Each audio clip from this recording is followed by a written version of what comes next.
Would you consider yourself the leader of the band at that time? In my memory, I do. I wonder what they think. You know what I mean?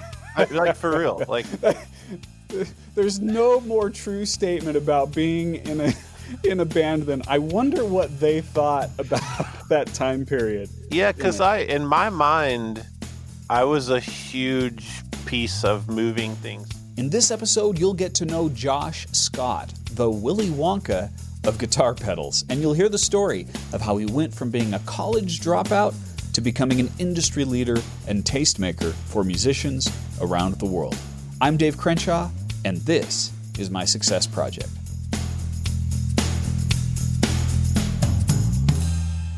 Welcome back, friends, to the Dave Crenshaw Success Project. This is a show where I'm interviewing people, some of the successful people I've met throughout my life's journey, and I want to get their story so that I can teach my children how to be successful. I'm looking for universal principles of success, and you get to come along for the ride no matter what your age is. In case it's your first time here, I'm a best-selling author. I speak around the world to Fortune 500 companies, and I've taught millions of people how to be successful through my online courses. And this show is about something a little different. I wanted to create a legacy for my kids so that they could look back at it, they could learn from it, and they could hear these stories and find ways that they can adapt those stories to their life. And I want you to look for ways that you can do that as well. So as you're listening to this interview, look for one thing in particular. Look for something you can do. Not something you're going to do a year from now or even a month from now, but something you can do this week based on the story that you hear from my guest. And my guest, oh wow, he's got such an amazing story, and I think you're really going to enjoy it. Josh Scott is a guitarist and the owner and founder of JHS Pedals, a worldwide guitar effects company. Josh also educates others on music technology and history through his JHS show that happens on YouTube and other places. I've watched it. It's really entertaining. He also lectures and speaks at live events worldwide. He lives in Kansas City, Missouri with his family and enjoys exploring the history of music technology and sharing it with his followers. So his YouTube channel has over 400,000 followers, and he has over 300,000 Instagram followers. But most importantly, he's sold hundreds of thousands of guitar pedals around the world and counting. Josh, thank you so much for coming on the show. I really appreciate you being here. Yeah, great to be here, man. I'm really enjoying your stuff. I was looking on YouTube and watching some of your videos, and I love your laid back, sort of wry humor approach to everything. It's a mixture of watching every episode of Seinfeld like 25 times through and just learning to not take myself too seriously. Yeah, all I can do is be me. So we've, just try to have fun, and just here I am, that's been the motto the last several years is like, all right, this is me. Yeah. No, I love it because that's what people want now. Yeah. We're so jaded. We're suspicious. We don't like things that are overly polished now. And so we see somebody who's just a genuine, nice guy who your knowledge level is tremendous, and we'll get into that. But when we see somebody who's genuinely an expert, who's behaving like a genuine human being, I think everyone gravitates toward it. Yeah, absolutely. Yeah, I mean, I'm so drawn to just like honest people. When you get into business, after a decade or more of business, you learn, like, you can spot the weird stuff. You can spot the weird personas, and like stuff doesn't line up. And so I think the more I've gotten into it, it's like I've felt more and more freedom to just, this is where I'm at. And if I'm going to sustain this, I really need to stop trying to be somebody else. So that's been the last few years for sure. That's a great principle. So what did you want to be when you grew up? I'm talking about, as you started to get into your teenage years and started to form ideas. What was your career that you had in mind? Yeah, not this. The first, yeah, I mean, the first memories I have some childhood stuff, which is very typical, kind of the same old. But I remember one of the very first things that when I started thinking about what I wanted to be, I think it was based out of how it was like how I started seeing the world, options. Because I grew up in Northwest Alabama in a really small kind of rural farming area. Like my town is more of a township, a stop sign, a gas station, a high school, and like 10 Baptist churches, like just a very southern, like, Okay. yeah. So, that I remember one of the first moments thinking, because I had this thing in me, it was like, I got to move on from this, like I want to do something bigger than this. And I got really into the idea of maybe being like a park ranger and like going and like working in a national forest. There's like, because to me, because growing up like Yeah. that, it was like, okay, I grew, we used to raise horses and stuff. And I was like kind of on a farm. It was like, but that's the other world out there, a park ranger, like a government job. And then that kind of Nice. went away. But that was like one of the first memories. I think I got really into sports. I'm 6'6". So, if I walk into the Oh, elevator, wow. you're going to go, you play basketball? Like I've heard that my whole life. So I did get really into basketball. I was pretty like being a pro ball player. I was pretty rational. Like I knew that the chances of that were like astronomically low, but I think it really was music when I got a guitar. So, 15, 16, music gave me an ability to see the world that I had never been to. I would be looking through records, I would hold like a Radiohead record or a Pearl Jam record, and I would be like, Is that who you're listening to? yeah. Like I would hold that Pearl Jam record and go, what is Seattle like? And I would actually like get an encyclopedia and stuff and like study the cities. Like I was so interested in the world. Interesting. So I would look through album covers and I would like look at the photographs and be like, okay. And I've actually, now that I've done this job and been able to travel, sometimes I'll actually go and find the photo on the album cover and like just imagine what that was like as a kid thinking about and Oh, that's standing in the fun. place. That was really it. I mean, for me, it was, I wanted to be a creative. I wanted to be a musician. And at that time, I was going to be a guitar player. I was going to be in a band. I was going to be a rock star. That's. And other than the albums that you were looking at, was there any kind of influence in your life at that time? Or were you seeing anybody nearby? Or were these Yeah. just dreams that you had in your own head? Yeah. Really small town. So I mentioned my town community. So if you get on the highway and you drive 10 minutes, you end up in the nearest city.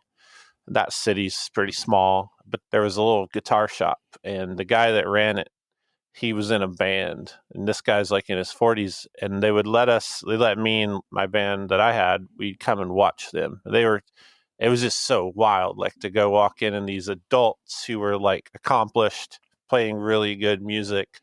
They're exemplifying what I see myself wanting to do. That was like the first situation of that. And to be frank, because I was from such a small community, that was kind of it. There wasn't a lot of people to look at that were doing what I saw myself wanting to do. Because what I wanted to do was big, but I was from that small town. So it was pretty hard to find local, like, say, mentors or people like that. But that was definitely one situation where I was able to see. I'm such a visual learner. I struggled in school. I'm not a good book classroom learner. But if I want to learn something, I'll get the books and memorize them, and I'll put myself through the paces and I'll figure it out. But it was always hard. It was really hard because I could never find anyone doing the big thing I saw myself doing. And this was happening what time period? Are we talking the 90s here while Mid you were late looking at 90s. this? Yeah. So I'm 41. I was born in 82. I graduated in Okay. 2000. So my high school years are like those late 90s, 96 through 2000 years. And so then you went to school. What did you study? So I had a music scholarship and I went to college, and I just literally was miserable. I was traveling with my band. We were like playing, I was just putting it all into the band. And so I have a solid, like, I would say 1 year of college, and then I dropped out. Yeah. So I just couldn't do it. Yeah.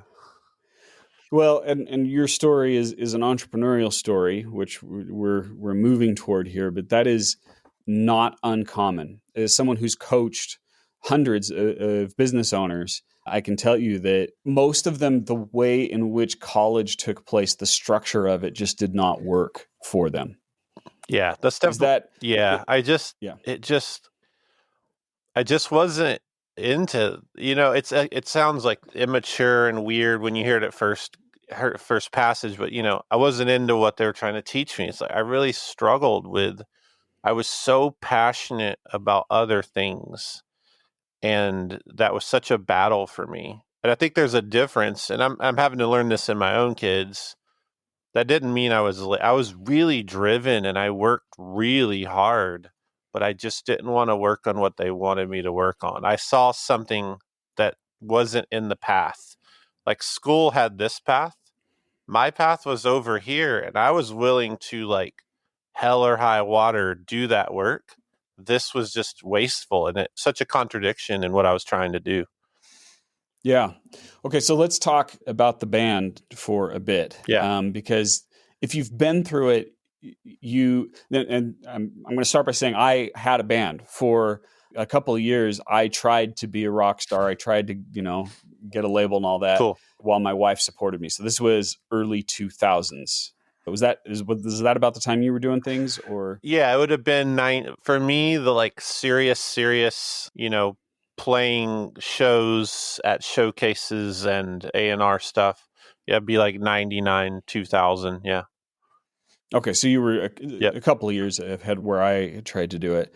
What's interesting is there are so many things about business and success and relationships that you learn in a band setting. Can you talk to me about the impact? Let's talk about, first of all, just like the people that you were associated with, the impact that they had on you uh, in this early stage of your career. Yeah.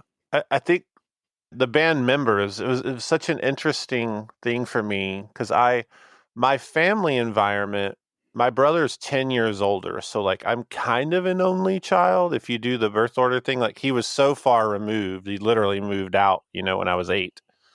So when I get, I'm in this band and we're all in it, man. They're as dedicated as I was. I always felt like I was still pushing. I was so driven, I was probably got on their nerves.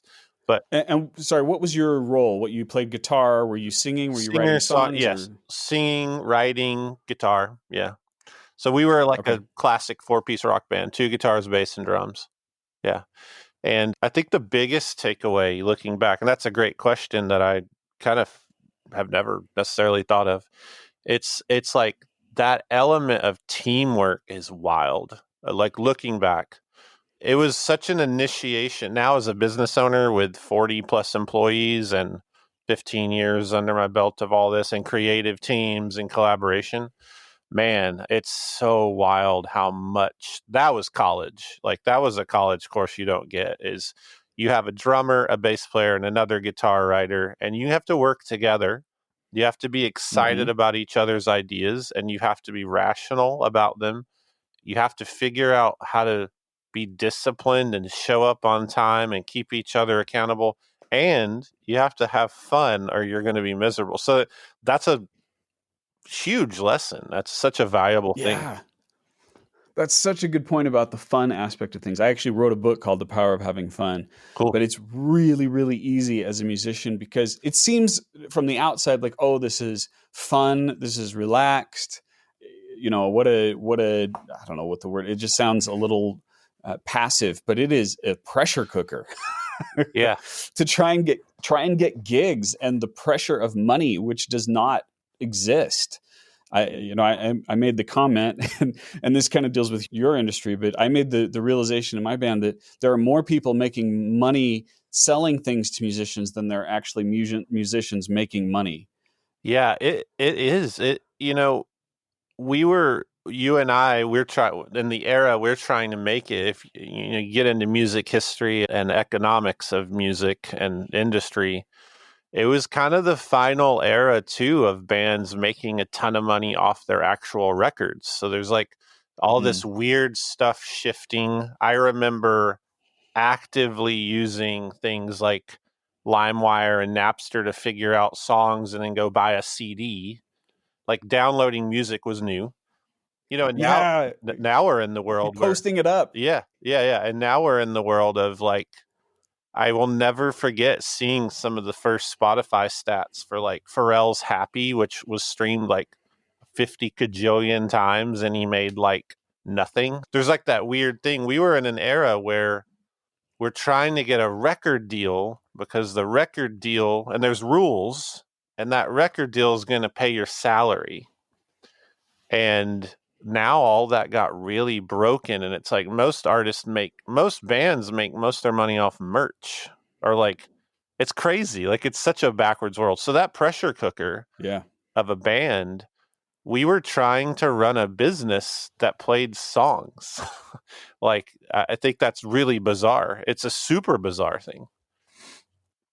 Well, and especially like you said, at that time period where we hadn't quite gotten past CDs. Mm-hmm. It wasn't that long ago. No. It seems like forever ago, but we're talking 20 years ago, and there was no streaming like that. You had to sell it. It was hand-to-hand combat. Talk to me. The other thing that's really interesting is now you're a business leader and you work with employees, but the personalities in a band are usually strong personalities. That doesn't mean that they're loud. What I mean by that is, like, if you've got an introvert in your band, he's a really an introvert. And if you've got somebody who like loves the attention, he really likes the attention. What did you learn about dealing with different personalities that helps you now as a business leader? Yeah. It's such a crazy thing to unpack. It's a great question. I mean, I think back on my band. My band was me, who was like crazy driven. Like, we're doing rehearsals, this, and this. I'm there early. Let's all be there early. We're going to approach, there's like strategy to even like writing, just very methodical and very driven, but also creative and ready to try whatever. The drummer was very driven. And then I felt like, our bass player, he was like along for the ride, which was kind of awesome. He's like just a totally almost passive personality. And then my best friend was the other guitar player. So we had this interesting friend dynamic, and he and I would write a lot together. Yeah, it's interesting. I'd have to unpack that. I mean, there's a lot to the threads of those workings and like actually remembering it properly. Would you consider yourself the leader of the band at that time? In my memory, I do. I wonder what they think. You know what I mean? Like, for real. Like, there's no more true statement about being in a band than I wonder what they thought about that time period. Yeah, because nobody really communicates clearly. Yeah, because in my mind, I was a huge piece of moving things forward, but I'm honest enough to be like, I wonder if they kind of felt the same. I wonder how that felt in there. And it's 20 years ago, right? I actually don't even know that I would like myself if I met myself 20 years ago. Like, would I get along with that version of me? Yeah, so it's obviously skewed. It's a little skewed. What was the name of the band? At that time, it was Caliber, Caliber. Okay. And would you say that you were on a pathway to success? I know for me, and I'm asking this because I know for me during that time period, if I look back, I was a bit delusional. I don't think that we were as close to having success as I was thinking we were and saying we were. What's your perspective on it? Were you guys actually, like, did you get a record deal? Were you close to that? How far did it get? Yeah, we were really close. We had a lot of interest. We were doing very well, like locally, meaning the local area. When you're in the South, local is big. So I'm from that small community outside of the small town, but that small town is outside of Muscle Shoals, which is like a very famous music town in Alabama. And, there was places to play there and such. And there was a musical legacy because of the huge and famous recording studios in the area. And there were connections, and we did really well, say, locally and regionally. And we had begun recording. We'd gone through a couple of recording processes. And yeah, I mean, I would say we were. And again, with all that I know now and what details I probably am missing from those memories, I think we were. I think we were. But it's like perspective. Nice. Have I remembered it entirely correctly? Probably not. But I think we were doing pretty well. And for how long did it run? And then I'm assuming you guys aren't playing No. together anymore. No. So how long did it last? And then what led to the eventual falling apart, which can happen a variety of different ways? What led to that kind of pushed you more toward the path that you're on now? I hit a point in late 2000. So we lasted about 4 years total as we were. A really good, solid 4 years. I just was done, and I started the path of, I just want to be a producer. And okay. Why were you done, though? Why, say, I'm done with this? I felt like, for me, yeah, this is great. It's a great exercise. You said you were a therapist, so we're walking through this. Well, I'm a coach. I have lots of years of executive coaching, but sometimes that comes out. No, like I'm a it's therapist, awesome. So, it's awesome. Yeah, and I feel this through all the stuff I do. Even I deal with this even now at 41. When I hit the point of, this was the first time, this band is a really awesome, what you're asking me is a really cool layer I've never quite thought about in this way. I had gotten as far as it was going to go, and I knew it. And that was enough for me to leave. So in myself, I was really interested in producing my own music, doing my own music.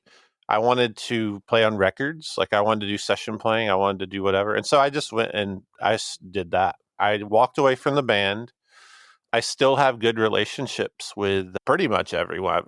I walked away from it and I just went a different path. And they continued on. The drummer, they did a Nirvana, not that we were Nirvana, but the drummer took my spot and they got a new drummer. So he was a great guitar player, writer as well. So they kept going for several years. I walked away from it and I just completely went a different path. And ironically, about a year later, I got married and literally moved. So it was like this pretty violent shift of everything that had nothing to do with why I left, but leaving that band, the trajectory, the people I met, doing the other stuff. I ended up literally relocating and married my wife, so it was like a wild fork in the road for me. So what was the eventual genesis, the beginning part of JHS Pedals? Yeah, the genesis of this company was, I'm a guitar player, writer, I'm producing records, I'm whatever. I built like those early iterations of home studios. I was totally one of those guys, like rigging stuff together and like, tracking records where I shouldn't have been able to. Now it's very easy. You can record a major label record on a MacBook. But back then it was like rigging all that stuff up, getting into it. But I had pedals, I had a pedal board, and I had a foot switch, basically the activator of the pedal, the switch broke, and I took it apart and I fixed it. And I was just like, I just became obsessed. I'm very fixated. I'm very trying to be kind to myself. I'm just very like over the top and highly high. When I get into something, I'm just like fully into it. Obsessive, I guess. Let me pause you on that for a second, because that sometimes is a hallmark. There are a few atypical mental patterns that could fit under. I know for me, I've been diagnosed with as being off the charts ADHD, and that can be one of it. Is like, if you're not interested, there's no way you can get interested. But if you're interested, you're really interested and you lock in on it. Is that part of your perspective, diagnosis, anything like that? Yeah, I wonder a lot. As I've gotten older, my best friends, they're incredibly like this. I feel like I gather similar people around me where we are highly obsessed about things that no one cares about. Like, just like really, really obsessive. And I think, yeah, there's something to that. I've never been diagnosed with anything, but like it would not shock me at all. I should go check it out because it'd probably be helpful. But I'm very Well, clearly obsessed. you're functional. Yeah, yeah. I'm a highly functioning something. Like, yeah, I can tell that there's definitely motivations and drivers. Like when I'm fixated, I will drive you nuts if you're not ready to, like, if, it's in my company or my wife or what. My wife is like, can you not have a hobby? That's her favorite statement. Like she says it lovingly and she doesn't mean it in a negative way. It's just like my hobbies are always me mastering the thing and then moving along. Like I'm done. Okay. And it's like the extent of mastery is like insane. I will do anything and everything and I will go for years fixated on something. And then when I feel like I've mastered that thing, I'm very bored and I need a new thing. My entire life is just I'm motivated by learning at a deep level. Like I can't do it casually. There's something about the mastery of a thing that really excites me. I love it. Yeah. I love it and I identify with it. Yeah. Okay, so you start to obsess about these pedals, right? Yeah. So where did it make the transition from fixing to creating? So I fixed this foot switch on a pedal. And you're probably familiar with like a Boss pedal, like a very common classic Boss guitar pedal. Okay. There's just a mechanic, and inside of it, there's a little switch. We used a lot of wah in our yeah. band. So a foot switch on a pedal is essentially you stomp the metal box, and underneath where the foot pad is in this model of pedal, it's pretty much the same mechanism that's on your computer keyboard. It's a button. It's a little momentary button that's activated. So I fixed that whole thing and learned how the circuit worked. Then I went, I had two of the same pedal, but one of them had been modified by a guy. So it was a modified pedal. So I took both apart, got a notebook, and I literally, without knowing what a resistor was or a capacitor or anything, I started writing down what did he do? What's different? I did a what's different. It was like the child version of spot the differences in this picture. It was like I did that with the two pedals. And then at that point, I found myself at a Radio Shack because those existed. I'm old. And I was finding the parts he had used, and then I took the parts out of the other one and I matched him. I did it. I copied his mod and modded the other.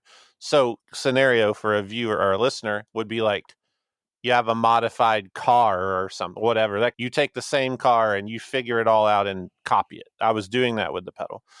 And that was just more fuel on the fire because I started learning like, oh, this is the transistor. It's an amplifier. It has okay, this is how this works. This is what a capacitor does. This is what a diode does. And I just started really going down the rabbit hole. I was getting schematics for like pedals that I'd always used, and I was making them from scratch. And then I started going, oh, well, all these circuits is kind of like cooking. It's like, everything's a cheeseburger sort of, but you can make a cheeseburger like a million different ways. And I started like playing with like in my head, a distortion circuit is essentially there's an input, there's an amplifier, there's a distortion piece, and then there's tone. And I just started learning all those things and playing Legos with it all. And then I made my own effects. Did you have any inclination? You didn't mention anything about this prior to this point. So did you have any previous experiences with like engineering or circuits or anything like that? No, not at all. No. Huh. I had no idea what a resistor. I had no idea. So this is me, this is my wife's first experience with me in this world. I get so into this. I'm like staying up at night. I went and bought a couple college textbooks on engineering. I'm like highlighting college textbooks. I'm writing down stuff. I'm so far into this rabbit hole. It's like I'm drowning in it. And then I start because I'd been doing these mods to other brands. I was like, I'm going to go down to Guitar Center. I'm going to buy several of this one model and I'm going to mod it up and I'm going to put a sticker on it And I had no creative name, so I used my initials, Real Genius. But I put the sticker on it, and a local store just started selling them like hotcakes. Because it was more of like a Oh, hobby. It was like, who doesn't want some side cash, right? But for me, it was fun. So I was like, I'm just going to see if I can sell a few of these. what was that conversation like? Like, what? Because the hardest part for any entrepreneur is selling the first one. Yeah. For me, that was like, he just saw what I was doing. And he's like, hey, let's like toss a few of these in here. And I just tossed them in. And when he sold them, he gave me some money. And I was like, cool, I'll just make more. And I kept making them. That was like, there was zero effort in that. So I have a book called The Focus Business, and I compare entrepreneurial stories to superheroes. And there are different origin stories, right? There's the destiny story like Superman. There's the decision story like Batman. Yours is the accident story. It's the Spider-Man story, right? Yes. Like you didn't set out to do this. You got bit by the guitar spider, so to speak. And the next thing you know, you're selling pedals. Yeah. I mean, and then I can trace back, you asked me about engineering. No, I don't know where that is. I mean, I took a flashlight apart once or something, but I don't have any great story. There's no link there. What I do remember is I loved selling stuff as a kid. Like I loved it. Like I would do weird. What did you sell? Oh man. I got really into trading cards, and I would like trade up and cash out. I was doing like weird, not in hindsight. I'm like, how did I know to do this? But to me, it was like, there was a logical economic thing in my, like here's the path of profit. And it's like really bizarre because my family, like, I'm from a poor middle-class, working-class family. My parents, there's nothing there that's like start a business. There's no entrepreneurial gene, so to speak.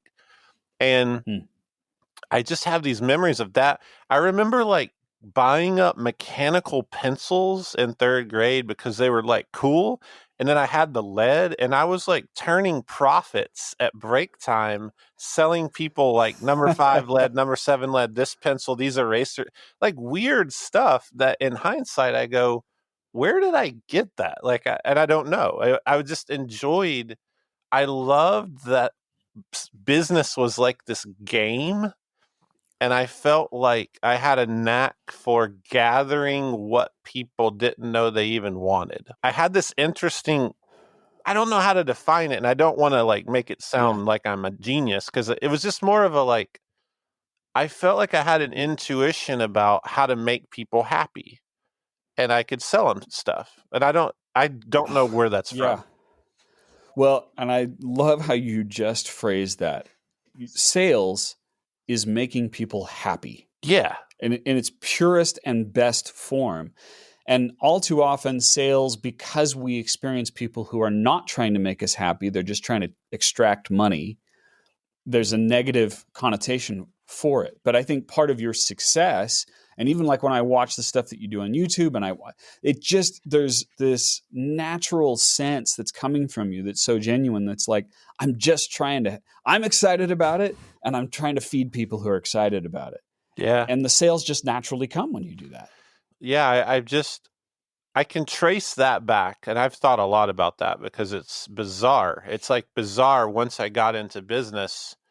And, without jumping ahead, I mean, one of my biggest things in business that I learned is like, I identified early on what I suck at, and I quit doing it. But I was able to identify, I was able to let other people, I had a team, I learned to delegate early. But what it helped me with is like, I'm okay saying what I'm really good at. And it's a few things. It's ideas and selling stuff.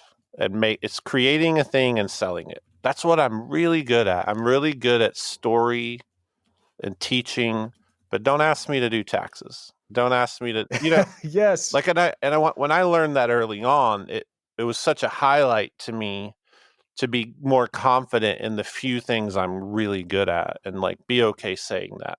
Because I've always been timid. I remember struggling early. Like the thing I don't like, I mean, I like it least of all, is just people who are just full of themselves. I always struggled with like throwing the baby out with the bathwater and not being confident. I was always kind of scared to say, I love selling stuff and I'm good at it. Like, it was like horrifying for me to say that, but then I got over it. It's been really helpful. So you were naturally following a principle that I teach and people struggle with, which is I call it the most valuable activity, your MVAs.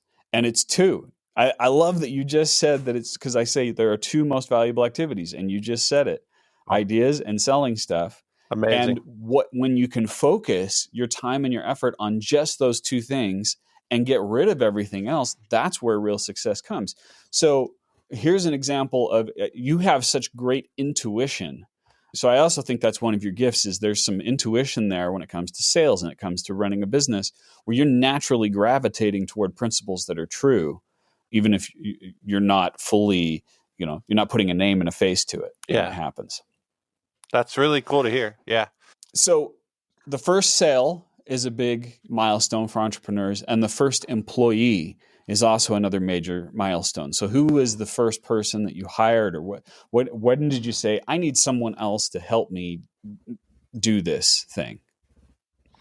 Yeah, early on, my wife helped in a way, and she would even be like, I wasn't the first employee, but there was some help there. And we had our first kid, and we were very comfortable with it was like, this isn't her thing. Like, she wasn't into, it was fine. It was like, maybe my wife will be involved in this. And it was like pretty obvious, like, she's gifted in other things and had her own stuff. So I did need help, and I was like, well, I have a really good friend I trust, and he's a quick learner. So I kind of trained him. I just needed help building stuff, because you're building these pedals. This is where it got crazy for me. You have the idea, you're good at selling stuff, you're good at creating the thing. So I'm great at those. Then I have to suddenly learn to manufacture. Like, shoot me in the face. This is like where There you go. Yeah, this is the like classic E-myth, you start a bakery and then you end up not baking. It's like, that's the whole thing. This is where this started happening. But yeah, it was technician turned entrepreneur, literally in this case. Yeah, it was a good friend. I trained him. But the interesting thing is, again, I was able to identify with some help. I did identify, like, I don't necessarily like making pedals. That was interesting. And I was able to admit that and not feel weird about it. I liked creating circuits, and then I liked making them look really great and giving them a story. And then I liked selling stuff. I actually didn't like setting and building them. So I think I was able to cut through some of the like stuff that I've seen a lot of people in my industry struggle with. In guitar MI industry, musical instrument industry, when you kind of start something and you're in the boutique genre, that would be a genre of like boutique, hand-built, high quality, more expensive stuff. That's kind of where we are. I think there's this weird, I'm the maker and I have to make everything, and that's what makes it special because I touched it. I never had that. But I've seen friends Thank goodness. I've seen friends like lose their mind over this. Yes. And I'm always set on the side like, why are you doing that? Like, you don't have to make that. You can I've just never struggled. I immediately didn't struggle with that. So I'm really thankful. So I started just training people to make the pedals with me, of course, for years. I built them for years. And then eventually I just never had to make them. I was able to create them and come up with them and then sell them. And then I'm assuming you've created systems, processes, manufacturing tools that you have for this to make it easy for people to do it the right way. I mean, we're like a fine tune. I mean, best practices but like we have I have a core team of 6, and that core team of 6 is over manufacturing, media, marketing, HR. Everything is everything is great. I'm a huge systems person. Like, I hate if I have to touch something 2 times, I feel like it's a failure. And so I'm always like, what's the most efficient way? How do I not repeat myself? Because I hate repeating things. So let's train people well. Let's invest in process. And yeah, we've been able to do that here really well. So I'm thankful for that for sure. I have a great team. Do you see a relationship between that desire to open up a pedal and create something new, and that's a process itself, right? The system of the circuits, and the system of creating systems where you're opening up the way things are made and creating that. Do you feel that same sort of part of your brain scratching that itch? Yeah, I would say a little bit, not as much, but what I do for sure is I can't ignore the need for it. It bothers me a lot. I might not get the same creative rush or like payoff, but if I don't, I feel like I can't turn away from, I know this has to be done this way or it's not going to be efficient. I do have there's an efficiency like radar that I just kind of naturally see. There's definitely some stuff I don't love, like the nitty gritty of like HR and some of the nitty gritty of like bill of materials, parts ordering systems, like, for us, there's huge inventory down, I'm upstairs here in our film studio, but like downstairs manufacturing, there's, it's so many, there's a lot of minutia to how you build stuff. How do you order? How do you predict? I don't love all that, but I have definitely, it's been really great because along the way, even though I didn't love it, I knew it was necessary. So I did the work, and then I found people who loved it and gave them autonomy and walked out of it. And so I never I just don't micromanage. That's bit me a few times. Like sometimes I should probably micromanage a little, but it's like I've been the opposite. I basically am like, hey, from the beginning, hey, I'm doing this thing. I actually need like a manager. Will you just come in and like, how do you want to do it? Figure it out, make it great. That's been my mentality. I've been really fortunate finding people. I have a really good success rate, and it's just literally, I feel like it's luck. You don't think that there's a system that you're intuitively following? Probably. That's hiring the right people? Probably so. It's I mean, that's a system itself. It is a system. I think I trust people well. I'm okay with mistakes because it means you're doing something. And I give people autonomy so they can create the job they want to have. I have, there are things, and I think that draws a certain type of person because I've had to let people go who want me to hold their hand and tell them how much money they'll make in 24 months or something. Like, I don't know. I'm just like, come in and let's build this together has been my mentality. So I think that does draw a certain type of person. And I have been really fortunate with a great team. All right. So far, we've talked about all the good things, but I know that being an entrepreneur is to face a lot of adversity, and you kind of hinted at there's some times when maybe you made mistakes. Let's talk about a couple of times where you faced major adversity in the business. It was something that you had to overcome that you're comfortable talking about. Yeah, no, I'm comfortable with really any of it. I'm trying to think of my personality's funny because I leave stuff in the dust, man. Sometimes, but yes. It's even hard to define. I'm such a believer of even failures and problems are opportunities that I often I'm sitting here going, I'm trying to think of the worst stuff that's ever happened to me, but all of it has one that you turned into an opportunity. Yeah. I feel like all of them, I've got to figure this out. You kind of have the choice. You can turn things into an opportunity and learn, or you just be miserable. So I've just always chose to not be miserable.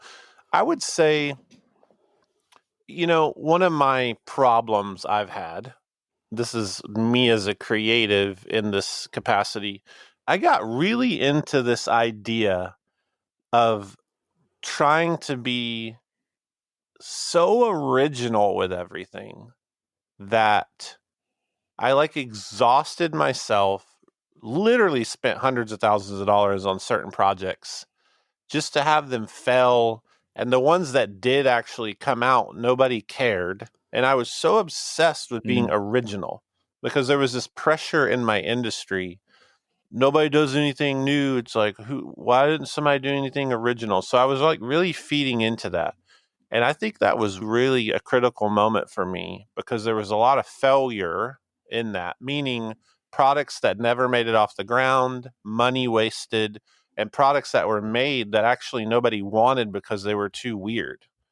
So I learned They don't lot. Want truly original, do they? Nobody. They want it to feel a little they original. They don't want. Nobody wants what they say they want. The customer usually doesn't know what they want. There's a really, the customer's always right thing. That's a very interesting, that's a whole other podcast, but it's like people in guitar, it's funny. So I like, this is like a Stratocaster, classic guitar. Nice. And for someone who's listening, he's pulling up a guitar and showing Yeah, it to me on the camera I'm right showing now. a guitar. This guitar was created in the 50s, and a guy named Leo Fender, he's responsible for kind of the evolution and the technology of a solid body electric guitar that was able to be turned up loud, which in turn created rock and roll, like really simple narrative. His first prototype was 1949, and it evolved into a guitar by 52 called the Telecaster, named after the television. So Telecaster, because television was new. And this guitar from 1952, if you go right now, start booking concert tickets all over the world for the next 30 days, go to a concert every night, you'll see a Telecaster on a stage 85% of the time. It was invented in 1949. Wow. It does not get better than that guitar for many reasons. And you can watch a metal band use it, you can watch a jazz guy use it, and a country guy. The same is with all the electronics and pedals. So I make pedals. The first pedal was invented in 1962, and really kind of everything that would ever happen in about 20 years. And then we get sparks of creativity around the basic idea of what was already made.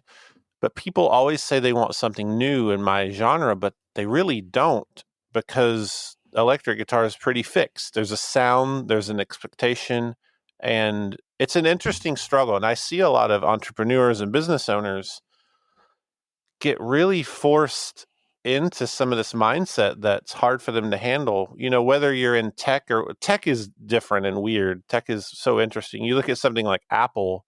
What did it mean for Apple to innovate? Like, in a lot of ways, it meant that he just took away a bunch of unused stuff and like made a clean product. I think that's what Steve Jobs was so fascinatingly brilliant at. But I fell into that trap of like, I must make the most original, unique stuff ever. And I learned hard lessons that's not a good strategy. Originality isn't always what we think it is. It's not some great UFO falling from the sky. It's really just, it's all about the story. It's all about the motivation behind the product, how it serves somebody. Does it make them happy? And you also lose this beautiful thing, which is, and I have a lot of friends that deal with this. I have a couple of friends, they really struggle with like, why should I make this product? There's like 10 of them. Well, you haven't made yours yet. Like, that's a huge thing. That was some hard lessons for me to learn, because I got real fixated on the originality thing. That's fascinating. Yeah. And you brought up something, now I've heard it twice, so I want to highlight it. When you create a product, you said you're giving it a story. Yeah. And then you just mentioned the importance of the story. Can you explain what you mean by that? How does one give a story to essentially a metal box that's making different sounds when a guitar passes through it? Yeah. I think the easiest way to maybe explain it, it's like one of my favorite subjects, but I think that when you look at brands you love, you rarely think about products. At least I don't. And I've asked a lot of people, when I say Nike, what do you think? You probably see a swoosh. You probably think about Michael Jordan when you were a kid or something. I don't know. You're not thinking about Dunk Low Max size 14 gray. You're not thinking that. You're not. Like, that's the product. If I say McDonald's, you see Golden Arches, Value Meals, and you see Grimace. But the point is, Apple. I see Steve Jobs immediately. I literally see the dude immediately. I see the look of the product as a whole. So there's this thing where brand is so much more important than your product. And people get so hung up on, is my product amazing? Sure, maybe it is, maybe it's not, but you cannot build a business on a great product. You have to build a brand. And the way to build a brand is you have to tell a story. And Nike tells a story. put our shoes on and you can jump really high, you can look awesome, you can fit into this segment, and you're going to feel a certain way. Apple tells a story. Buy our computers and they're going to work and they're going to be exactly what you need technologically. They're going to be simple, and we're going to offer some stuff nobody offers, and you're not going to have to deal with the Windows menu.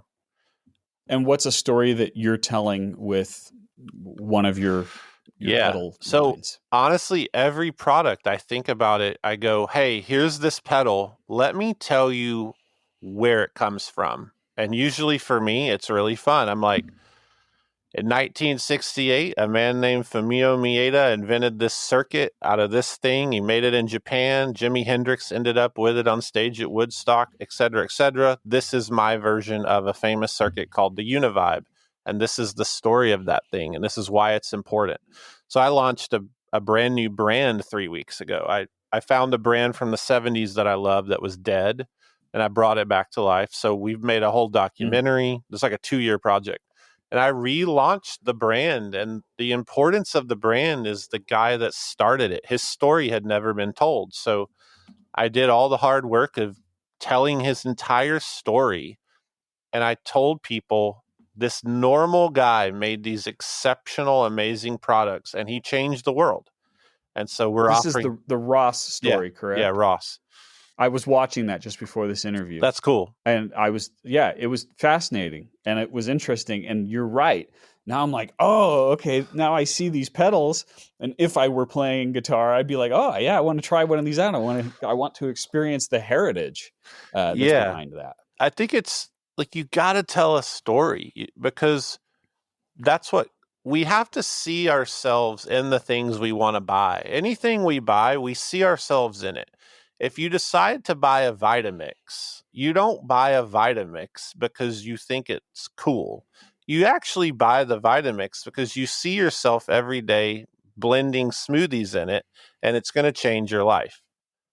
But I mean, you have to remember, like, a pet rock was successful. Like, where's the brand? It went away. And in my industry, certain types of effects come and go depending on the weather. It's like, certain sounds, they just, like, who knows what's going to be popular. So if you base your company off of your product, you better hope that product is always cool, or you're in trouble.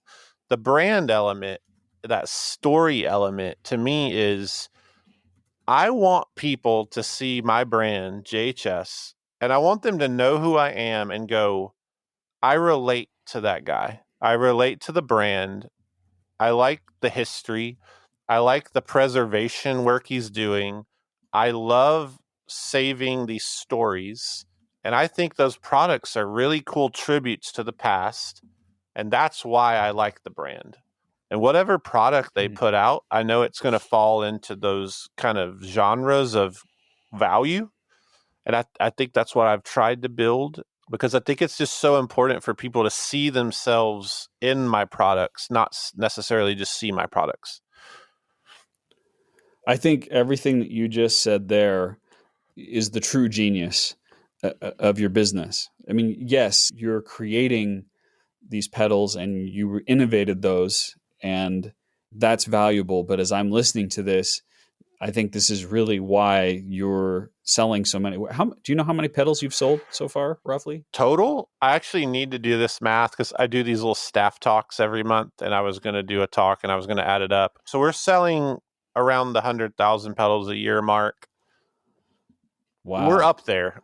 We haven't sold like 1 million. We're not that high up, but because the first years were pretty low. I mean, there were years 12,500 is like, which was huge at the time. I remember being like, who's buying all these?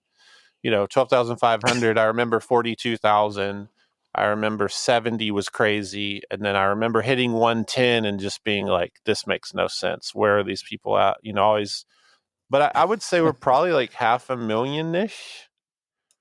Okay. Which is nuts. Well, like, I don't know where those people are. Like, Well, that's the power of aligning yourself with retailers, though. Yeah, it is. Right? Yeah, for sure. Because you don't have to know who they are. I don't. It's their job to find those people. Yeah, exactly. And that's also just a principle of success that, I think a lot of times an entrepreneur thinks I've got to sell it all myself. And you do sell direct. No, right?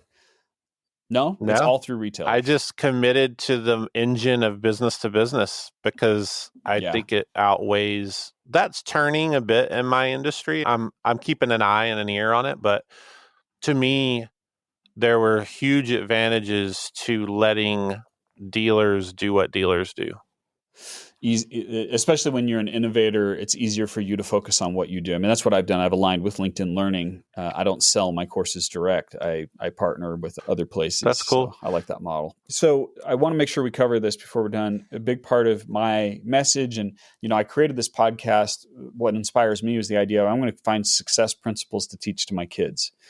And I especially want people who have balanced success.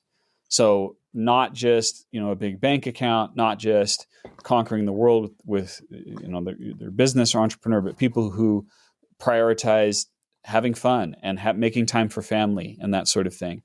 I know that family is a big thing to you. What do you do to make sure that you maintain enough balance that you're giving them the attention that you want to give them? Yeah, that's such an important question. And it's such an important thing for hard work. For entrepreneurs that work hard, there's definitely the trope of like workaholic, and it's real. It's real because if you're passionate about something, even though you're passionate about something else, man, there's such a danger. I love my family. I'm so Mm. passionate about them, but I have definitely found myself in the danger zone of they'll be okay. I've got to get this done, and like that's a tricky thing. I think some things I've done over the last few years that have been really helpful. The bigger we got, the more I came to grips with I have to let more and more go, which I was already good Mm. with. I was I'm good at delegating and giving autonomy, but I had to really let some stuff go that was kind of sacred cows to me. One of the sacred cows was I just quit reading comments at all. So we have a huge social media, like huge. I'm setting at Yeah. 500,000 YouTube. Instagram's huge for us, big numbers. I just quit. I had to quit. And dude, that alone was like nuclear. It was so good for me Quit, because not in terms of doing it, but just quit what, monitoring it, looking at it. yeah, I let someone else. I developed a position and gave them autonomy to figure it out for me, and they love doing it. Number two, it's not personal to them, although they do. It gets personal because they love our company, But there's a Yeah. separation. There's a healthy thing there. So I gave that to someone else, and man, it's just excelled. It's gone way beyond me. I now feel confident enough to just make what I know I should make, put it into the world, and move on. And I don't have to have people's opinions. I need to do, you need to pay attention and not be a weirdo that's like, you have to see if people are engaging with your products.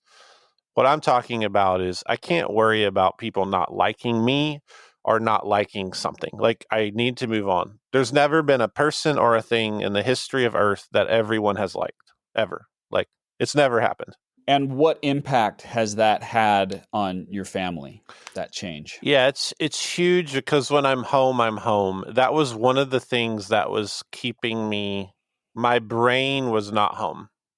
Scrolling, Yeah, just looking, getting scrolling or upset. thinking or like it just sends, you're just because it never ends. I mean, you get to a certain point if you have any social media following at all, you can do that 24/7 and not even reach you can't even skim the surface. It's a pool of nothingness it's just not productive. It's not productive. It's useful. It has value, but you need to really weigh the value out and figure out within your organization like you got to play a different game there at a certain point. So that along with I got rid of my smartphone and I only use a smartphone at work. I have it next to me now. But when I'm at home, Okay. I bought a phone. It's called Light Phone, Light, and all it does is text and call. And so I just I Wow. just completely do other stuff. I've always loved to read, so now instead of scrolling or whatever, my book reading is like through the roof because I just read books. I hang out with my kids. I literally go on a walk, stuff that feels like alien in this age. I've just really committed to, like this is the iPhone. So this is a work number now. And then I put my old SIM card in this thing. It's just a dumb phone. It's literally a little Kindle looking phone. That's been huge. And that's a practical thing.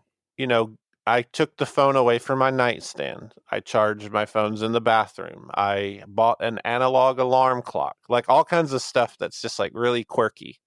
But it works for me because I got really honest with my fixations and where I was spending time. And I just made a couple little adjustments that just I made it hard on myself, and it's been really good. I started using a notebook again. Oh, a physical notebook? Yeah, just stuff that if it feels good, I started embracing it, even though it was countercultural. Yeah. Yeah. Well, I made the comment before when we were kind of dancing around the topic of mental health that you're highly functional. And I think even without any kind of diagnosis, who knows what it is, if it's anything, you are naturally creating systems and structure that recognize your limitations, and you're building things around it to help you be successful. That is to me extremely healthy what you're doing, and it's fascinating. That's really cool to hear. Yeah, I'm sure your wife and your children really appreciate it. How old are your kids right now? My daughter's 15. I have two boys that are younger than her. So she's my oldest. So 15, 12, and 8. We're very similar in the path. 18, 14, and 10. So we're kind of in that same thing. And I think the example that you're going to be setting for your kids, especially as they enter those teen years, is invaluable, because a lot of times we complain about kids being on phones and stuff, but it's really they're just following our example. They're just doing what we do. Oh, it's so true. Yeah, it's super true. And those habits, it's wild, man. It's been so transformative to get my time back. And I do want to, and I'm careful when I share this stuff. Like I'm not I mean, my whole business is an online business, and there's just a balance of like being honest with who you are. For me, I'm the most disciplined person you'll ever meet, but I cannot stop myself from wasting time on smartphones and stuff. And I just went, okay, so I got to figure that out. Just being honest. That's fantastic. And I think people are all different, because I have friends that they don't have that problem, and I really do. Well, we've established that part of your success is your obsession, but that is a double-edged sword, and recognizing that it can cut the other ways. Yeah. I love the solutions that you've come up with to protect yourself and your family from that. That's cool. Yeah. What is the story that you want to tell for yourself and your business a few years into the future? No matter how fast-paced the world gets, no matter how complicated, no matter how amazing the tech is, and no matter if robots rule the world or not, guitar is a simple thing that connects to a human story. And it will always be the simple narrative that technology changed an acoustic instrument from the 19th century into a literal instrument that created rock and roll. Rock and roll changed people, and people changed culture. And so you're invited into this amazing history of changing sound. That's like, that would be it. I love it. Yeah. Fantastic. And I love your passion, your enthusiasm, your knowledge of what you sell. And it doesn't surprise me that you're so popular on social media, because people want that kind of genuine approach. So, all right, here's what we do at the end of every episode, Josh. Okay. What I tell the people who are listening is it's not so much about the knowledge that you gain, but the action that you take on that knowledge. So what I'm going to do, Josh, I'm going to pull out 3 principles that I took from this, and I'm going to suggest 3 concrete, small, bite-sized action steps that someone can take. And then I'd love you to suggest, one more principle and perhaps one action they can take. The idea isn't someone's going to do all of them, but they're going to do one of them. Okay, so the first one that I caught, and I talk about this with my son, I talk about this when I speak, feed the valuable obsession. If you have the tendency to be obsessive about something, like Josh has established he is, ask yourself, what is out there that people really want? that people will buy, will pay for. And if you're going to be obsessed, focus on something valuable. So for my kids right now, they all want to be writers. They're focusing on the valuable obsession of becoming writers. So one action you can take is consider, what is something valuable that I might be obsessed about? And if you do that, that's just going to drive you naturally to become successful. Then another principle is, and I wrote it down this way, rather than be original, innovate. And so you talked about how you wasted that time and the effort and money, and how people really don't want something original. But what they do want is innovation, which means you're taking something existing and you're making it a little bit better, a little more unique than what it was before. So consider something that, if you're an entrepreneur, consider how can you innovate on what you've got. Or if you're in a job and you've been working the company, what's one little improvement that you can make to make it a little bit better and a little different than what it was before? And then the last one I wrote down is consider the story. Consider the story of your career, consider the story of the product that you're selling, because it's the story that people ultimately buy. And because I recognize that this is sometimes hard for people to do for themselves or something they're selling first, do it for something else. And just ask yourself, what's one of my favorite products that I like to buy? And what is the story behind that product?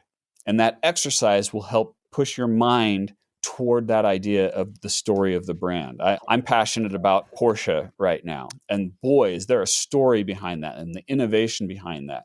And you can also look up JHS pedals and look at their story as well. So those are my 3 action items. Josh, what's one more principle and action that you suggest for people? Yeah, this is really good. I love your points. I wrote them down. I think I got them from you. Yeah. It's such a beautiful thing when you have conversations like this, when there's something about the process of principles going in and out of different people and being reverbalized. It's really cool. So even though you got those from me, you're saying stuff through your filter, and it's so valuable because it helps me see the next thing. It's really cool. I would say, the kick I've been on, a lot of what you heard me say is like, I just kept going. I was passionate about what I was doing.